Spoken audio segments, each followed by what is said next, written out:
माली ने कहा लक्ष्मण जी से कि साइन बोर्ड पढ़िए, ऊपर क्या लिखा है। गेट के एंट्रेंस के ऊपर बोर्ड पढ़िए पहले। लक्ष्मण जी बोले जनाना बाग।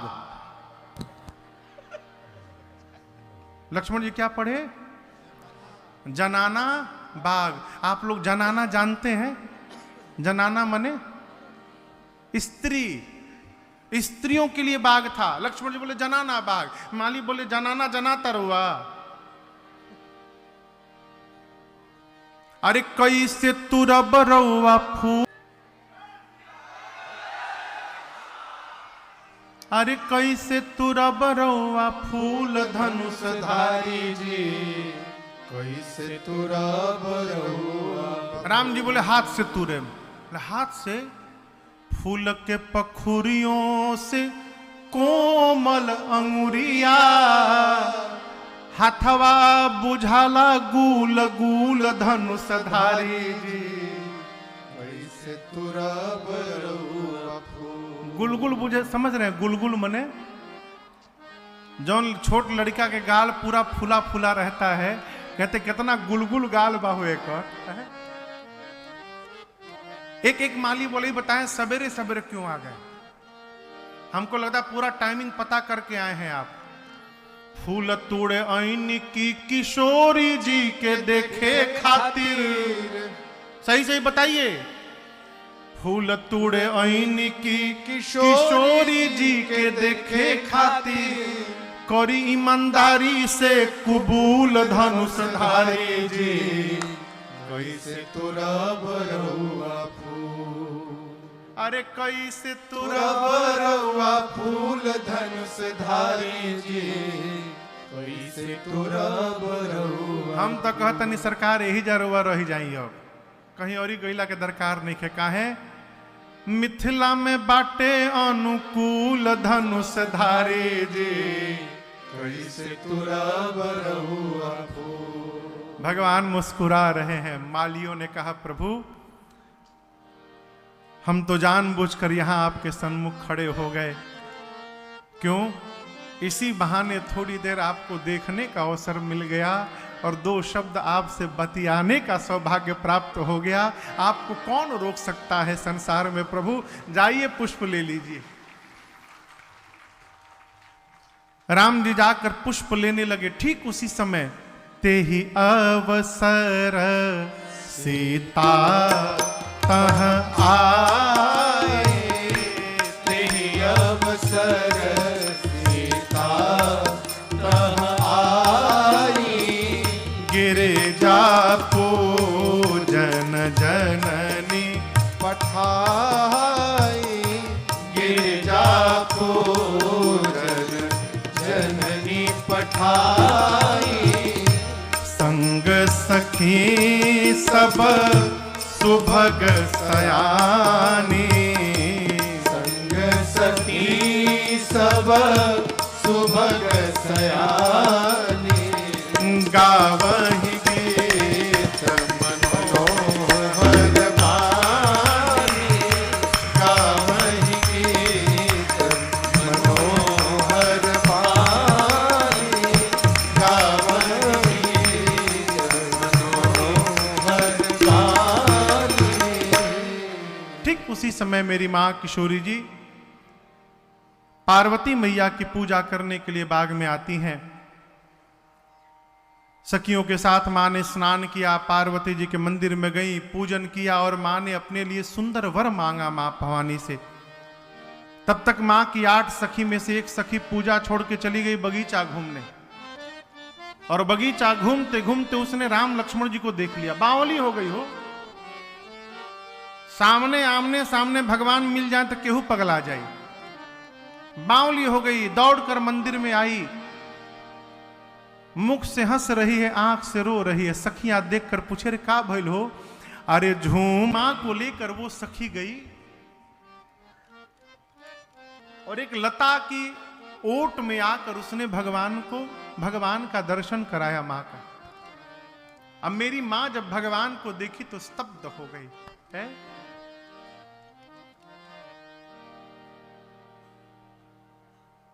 एक पद है जो हम गाते नहीं हैं, आज तक केवल एक बार गाए हैं 13 साल में। लेकिन बच्चों ने कुछ कहा है कि महाराज श्री इसको अवश्य गाइएगा, तो मैं आपको 2 लाइन सुनाता हूं। मेरी मां श्री राम को देख कर मां जनक नंदनी, राम को देख कर मां जनक नंदनी, बाग में सिया और मां सिया राम को चारों अखियां लड़ेगी लड़ी भय बिलोचन चारों अचंचल, मनहु सकुचि निमि चले दिगंचल। जनक जी महाराज के एक पूर्वज हैं जिनका नाम था निमि। क्या नाम था? निमि। इसलिए उसको निमि कुल कहते हैं। समय की एक इकाई है निमेष। निमेष जानते हैं किसे कहते हैं?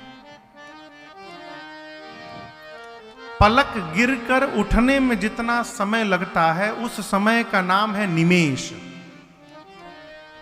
पलक गिरकर झपकने में जो समय लगता है उसका क्या नाम है? निमेष। और ये निमेष निमि महाराज के नाम से पड़ा निमेष। क्यों? निमि जी महाराज जब शरीर शांत हुआ तो निमि महाराज का वास मनुष्य के पलकों पर हो गया। हमारी पलकों पर निमि जी का वास है और इसीलिए पलक गिरकर उठने के समय को निमेष कहा गया, निमि जी के नाम से। गोस्वामी जी कहते हैं जैसे राम जी मेरी मां को देखे, मां मेरी प्रभु को देखे और चारों की आंखें एक दूसरे से मिली, निमि महाराज पलकों को छोड़ के भाग लिए। मनहु सकुच निमि चले दिगंचल। क्यों? घर की बिटिया होने वाले दामाद को देख रही है, बच्चों के बीच में बुजुर्गों को नहीं रहना चाहिए। निमि महाराज जो पलकों पे बैठे थे, जैसे प्रभु मैया की आंखें मिली, वो स्वामी जी कहते निमि जी पलकों को छोड़ के भाग लिए। मनहु सकुच निमि चले दिगंचल, पलकें गिरना भूल गई। मां ने भगवान को खूब निहारा है। उसके बाद मंदिर गई है, मंदिर में जाकर पार्वती जी की स्तुति की है। हे गिरिराज पुत्री, हे शिव जी की प्रिया, हे गणपति कार्तिकी जी के अम्बा आपकी जय जयकार हो। आपके प्रभाव को कोई नहीं जानता मां। संसार की समस्त स्त्रियों में पातिव्रत धर्म में निपुणता में आपका स्थान प्रथम है। आप वर देने वाली हैं। आपकी सेवा से मनुष्य कुछ भी प्राप्त कर सकता है। आप सबके हृदय में रहती हैं मां, इसलिए मन की बात जानती हैं। मैं कहूंगी नहीं, आप जो जानती हैं उसको पूरा करिए। इतना कह के सीता जी पार्वती जी के चरणों को पकड़ के बैठ गई। पार्वती जी की मूर्ति मुस्कुराई और पार्वती जी ने आशीर्वाद दिया। मनुजा हे राचेऊ मिली तो बरु सहज सुंदर सावर, करुणा निधान सुजान शील, स्नेह जानत लारो। एहि भांति वारी आशीष सुनि सिया, सहित हिया हर्षियले। एहि भांति वारी आशीष सुनि सिया, सहित हिया हर्षियले। तुलसी भवानी पूजे पुनि उदित मन मंदिर चले। तुलसी भवानी पूजे पुनि उदित मन मंदिर चले। उदित मन मंदिर चले। उदित मन मंदिर चले। पार्वती मैया ने सीता जी को आशीर्वाद दिया है। आपके मन में जो रचे बसे हैं वही आपको प्राप्त होंगे। कौन? सहज सुंदर सांवरो। जो सहज हैं, सुंदर हैं, वही प्राप्त होंगे। सांवले हैं, करुणा के निधान हैं, सज्जन हैं, शीलवान हैं। और सीता जी वो आपके प्रेम को ठीक से जानते हैं। मैया आशीर्वाद सुनी, बारंबार सखियों के साथ पूजन करके घर गई। इधर राम लक्ष्मण जी पुष्प दल लेकर आए। गुरुदेव भगवान को राम जी ने सब बताया। विश्वामित्र जी ने आशीर्वाद दिया है, सुफल मनोरथ हो तुम्हारे, राम लखन सुनि भय सुखारे। अगला दिन हुआ। आज धनुष यज्ञ का दिन है। जनक जी महाराज ने सतानंद जी को भेजकर राम लक्ष्मण जी को धनुष यज्ञशाले में बुलवाया है। और आपसे निवेदन करूं, राम जी जैसे धनुष यज्ञशाले में पहुंचे, राम जी सबको अलग अलग दिखाई देने लगे। क्यों? जिनकी रही भावना जैसी, प्रभु मूर्ति तिन देखी तैसी। सबने अपनी अपनी भावना के अनुरूप भगवान का दर्शन किया। विश्वामित्र जी को जनक जी महाराज ने पूरे धनुष यज्ञशाले का दर्शन कराकर सबसे ऊंचे सिंहासन पर ले जाकर पधराया। जनक जी महाराज ने सीता मैया को बुलाया है। सखियां मेरी मां को लेकर आई। मां के अलौकिक सौंदर्य का दर्शन करके जितने नर नारी थे सभा में सब मोहित हो गए। सीता मैया अपनी मां सुनैना जी के पास जाके खड़ी हो गई। अब जनक जी महाराज ने अपनी बंदी जनों से कहा कि सभा के मध्य में खड़े होकर मेरा प्रण सुनाया जाए। महाराज के बंदी जन बीच सभा में जाकर दोनों हाथों को ऊपर उठा लिए। बोले बंदी बचन बर, सुना हो सकल पन विदेह कर, कहानी हमार भुजा उठाई विशाल। बंदी जनों ने कहा, दीप दीप से आए आप समस्त राजा महाराजा। ध्यान से देखिएगा शिव के पिनाक को। यही वो पिनाक है जिसकी कठोरता आज पूरा विश्व जानता है। ये वही पिनाक है जिसको रावण और बाणासुर ने स्पर्श भी नहीं किया, देखकर दूर से प्रणाम करके चले गए। हम अपने महाराज के प्रण को सुना रहे हैं, ध्यान से सुनिएगा। आज इस राज समाज में आप में से जो भी राजा आकर इस धनुष को तोड़ेगा, त्रैलोक्य में उस राजा की कीर्ति फैल जाएगी। और हमारे महाराज जनक जी की लाडली श्री जानकी जो बिना कुछ मन में विचार किए उस वीर को जयमाला पहना देंगी, वरण कर लेंगी। यही हमारे महाराज जनक की प्रतिज्ञा है। जैसे बंदी जनों ने प्रण सुनाया, कई राजा एक साथ तमतमा के खड़े हो गए, हम तोड़ेंगे। बंदी जनों ने कहा, सब बैठो, एक साथ इतने राजा क्यों आ गए? एक एक करके आइए। सबसे पहले जो राजा बैठे थे उनसे कहा गया, चलिए आप तोड़िए। गोस्वामी जी कहते हैं, राजा खड़े होने के बाद सबसे पहला जो काम किए, अपन पोछिटा बांधे, ठीक से धोती बांधे, परिकर बांधी, उठे अकुलाए, व्याकुल होके उठे, मुकुट सम किए थोड़ा, और जाने के पहले व्यायाम किए, और व्यायाम करके अपने इष्ट को मन ही मन प्रणाम किए। बोले, प्रभु कृपा करिए, जा रहा हूं, हमसे ही टूट जाए आज ये। उस सभा में 10,000 राजा थे। कितने राजा? 10,000। कितने राजा? एक राजा तोड़ने गया तो कितने राजा बचे नीचे? 9,999। एक राजा अपने भगवान से बोला, प्रभु कृपा करिए टूट जाए। तो जो 9,999 बैठे हैं वो अपने अपने भगवान से बोले, प्रभु बचाइएगा, इससे ना टूटे। अब कहां इतने राजाओं की प्रार्थना? राजा जाते हैं, तमकिता की तक शिव धनु धरई, तमतमा के खड़े होते हैं। है कोई मेरे जैसा यहां पर? जाकर पिनाक को पकड़ते हैं, बैठकर, लेटकर, घसीटकर करोड़ों प्रकार यत्न करते हैं। जब धनुष खिसका नहीं तो धनुष को छोड़कर और अपना सिर नीचे करके वापस जाने लगे। दूसरा राजा चला है, व्यायाम करते हैं, नहीं तोड़ पाए ना, मैं तोड़ के दिखाता हूं। तो जो राजा वापस जा रहे थे ओ राजा मन ही मन, हाँ जा जा जा जा, उठाइब तो बुझाई जा। एक एक करके राजा आते गए हो। गोस्वामी जी कहते हैं किसी भी राजा से तिल मात्र भी धनुष नहीं खिसका। जो विवेकी राजा थे वो धनुष के पास गए ही नहीं, दूर से ही प्रणाम करके बैठ गए। क्यों?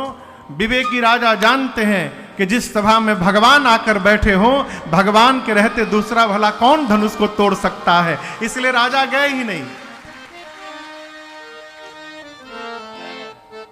जब किसी भी राजा से धनुष नहीं खिसका तो राजाओं ने मीटिंग की, क्या मिल करके तोड़ दिया जाए? जितने हार चुके हैं सब एक साथ मिल जाते हैं। हम सब लोग एक साथ मिलकर हरा देंगे। हरा देंगे नहीं, मत तोड़ देंगे। हाँ तोड़ देंगे। एक राजा ने कहा मिलकर तोड़ देंगे तो ब्याह केकरा संगे होई। ये यूनिवर्सल समस्या है। ये समस्या सब जगह रहती है। एक साथ मिलकर यदि काम कर देंगे तो फिर मुकुट के पहने।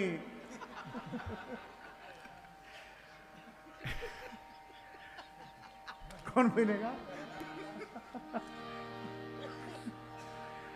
एक राजा ने कहा नहीं, मिलके तोड़ देते हैं और उसके बाद हम आपस में युद्ध कर लेंगे। कहीं बाद में युद्ध होता है, कहीं पहले ही युद्ध शुरू हो जाता है। आपस में युद्ध करेंगे, जो विजेता होगा उसी के साथ विवाह हो जाएगा। राजा बोले स्वीकार। 10,000 राजा एक साथ लगे। कितने राजा? 10,000। इज भूप सहस दस एक भूप सहस दस एक लगे उठावन करई नटारा, लगे उठावन करई नटारा, लगे उठावन करई नटारा।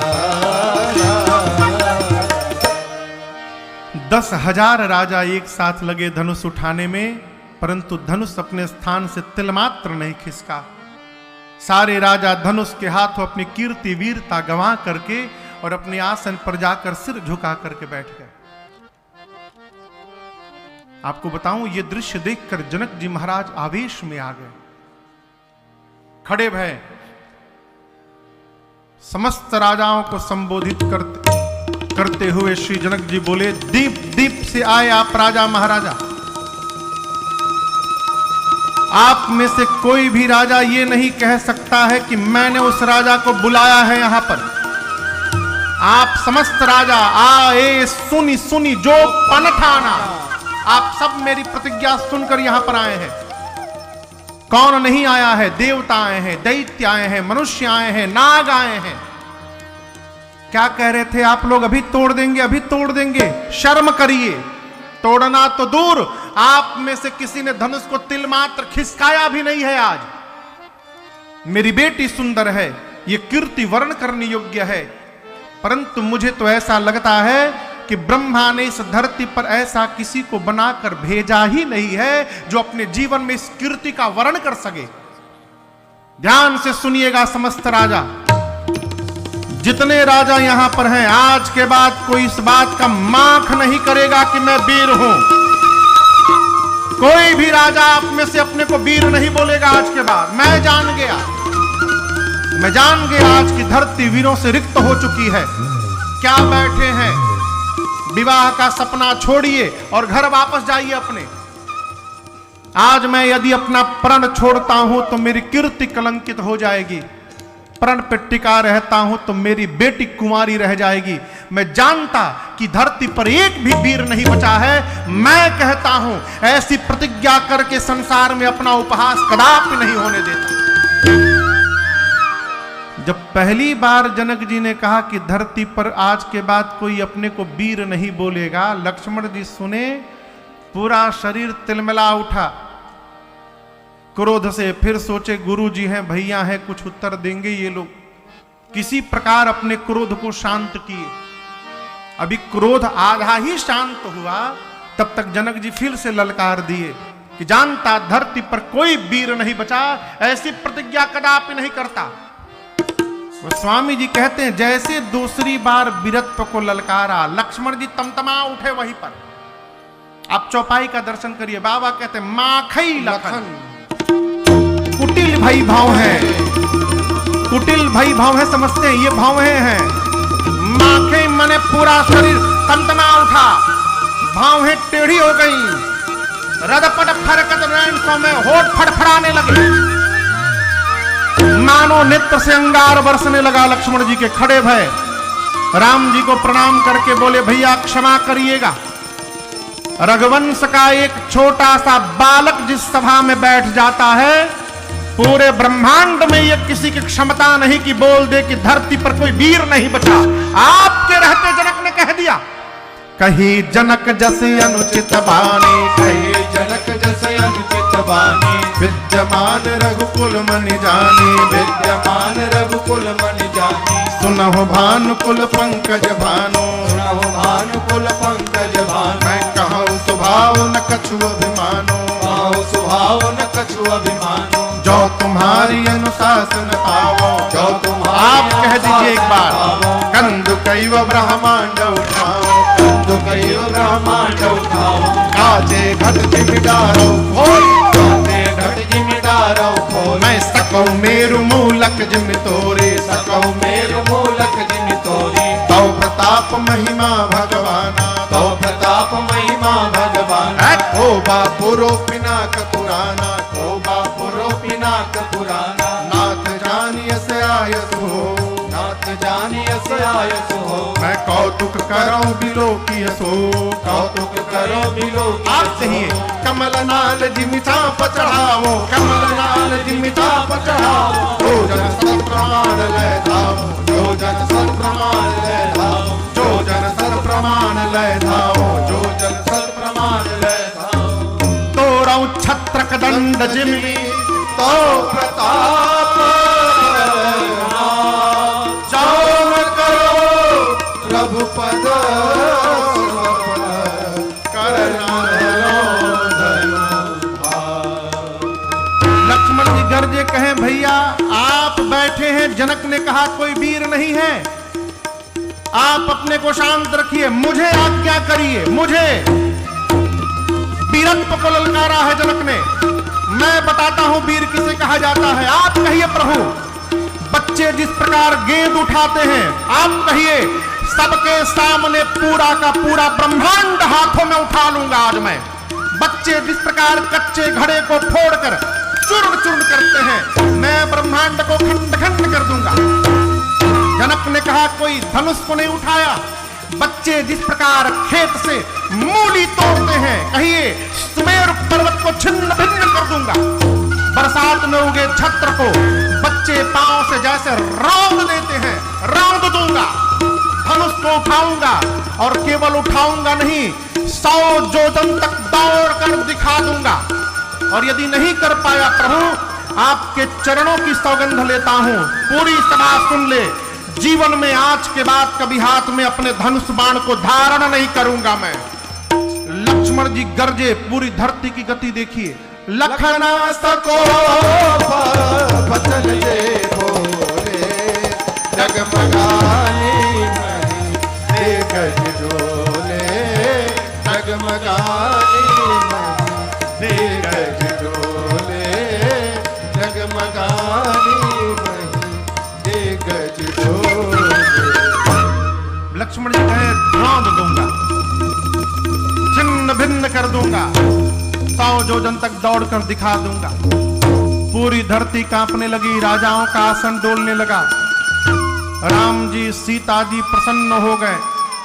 जनक जी महाराज सुने तो मने मन डर गए, अरे राम अभी छोटका खड़ा भया, सब कांपने लगा, बड़का बैठा हुआ है अभी। गुरुदेव भगवान विश्वामित्र जी लक्ष्मण जी की दहाड़ सुने तो मने मन प्रसन्न हो, बाह चेला का लल कर ले बाए बेराए दम। लक्ष्मण जी धनुष के पास हाथ बढ़ा दिए हैं, राम जी को देख रहे, कहें भैया कहिए तोड़ दूं, अभी आप कहिए तोड़ दूंगा। राम जी गुरु जी को देखकर बोले, गुरु जी तोड़े के हमरा बा।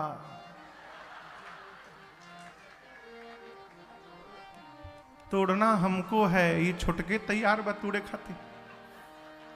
विश्वामित्र जी बोले, जल्दी बुलाओ, कहीं तोड़ी मत दे वो।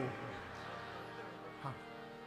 राम जी ने देखा और तुरंत इशारा किया, शयन ही रघुपति लखन निवारे, शयन रघुपति लखन निवारे, प्रेम समेत निकट बैठारे, प्रेम समेत निकट बैठारे, उठहु राम भंजहु भव चापा, उठहु राम भंजहु भव चापा, मीटहु तात जनक परितापा, मीटहु तात जनक परितापा, मीटहु तात जनक परितापा।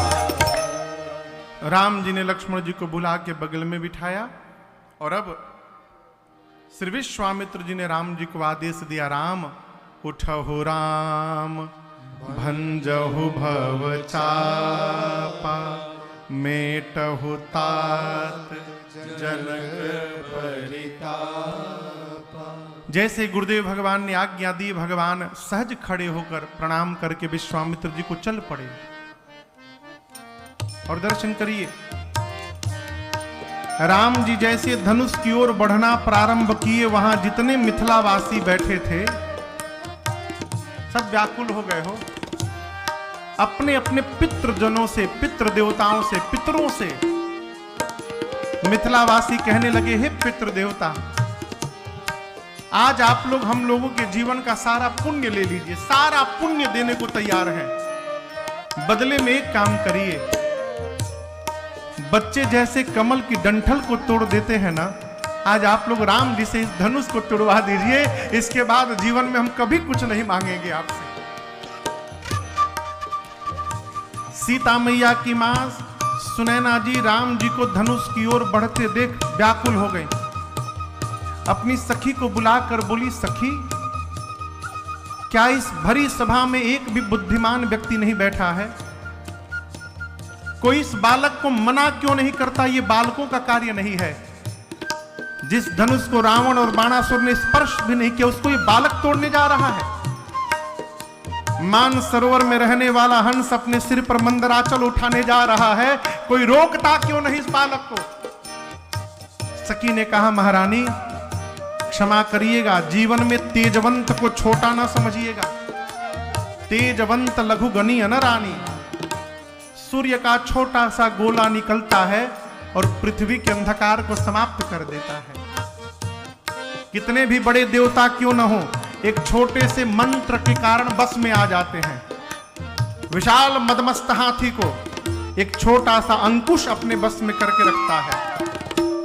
मेरी मानिए, आप जिनको छोटा देख रही है ना, यही आज बड़ा काम करके दिखाने वाले हैं। आप भरोसे में रहिए बस। सीता मैया व्याकुल हैं। पार्वती जी से कहती है, मां आपने मुझे वरदान दिया है कि यही मुझे मिलेंगे। ये मिलेंगे कब? जब धनुष टूटेगा। धनुष आपके पति शंकर जी का है। धनुष कौन तोड़ेगा? जिससे शंकर जी तुड़वाना चाहेंगे वही तोड़ेगा। आप बाबा से कहिए ना कि इनसे धनुष तुड़वा दे। पति और किसी की बात माने चाहे न माने, पत्नी की बात जरूर मानत है। आप कह देंगी ना तो बाबा इनके ही हाथ से धनुष तुड़वा देंगे। अब सीता मैया गणपति भगवान से प्रार्थना करती हैं, अरे तोड़ेंगे तब न जब उठेगा। गणपति भगवान से कहती है, हे गणपति जी, बस आज के दिन के लिए मैंने आपकी पूजा की थी। आप कितने भारी हैं, मोटे हैं, लेकिन जब छोटे से मूसक पर बैठने की बारी आती है तो आप हल्के हो जाते हैं। जैसे आप मूसक पर बैठते समय हल्के हो जाते हैं, आज इस धनुष को हल्का बना दीजिए जिससे प्रभु सहजता से उठा के इसको तोड़ सके। सभी देवताओं से प्रार्थना करते करते अब सीता मैया अंत में धनुष से प्रार्थना करती हैं, हे पिनाक, अब मुझे केवल आपका भरोसा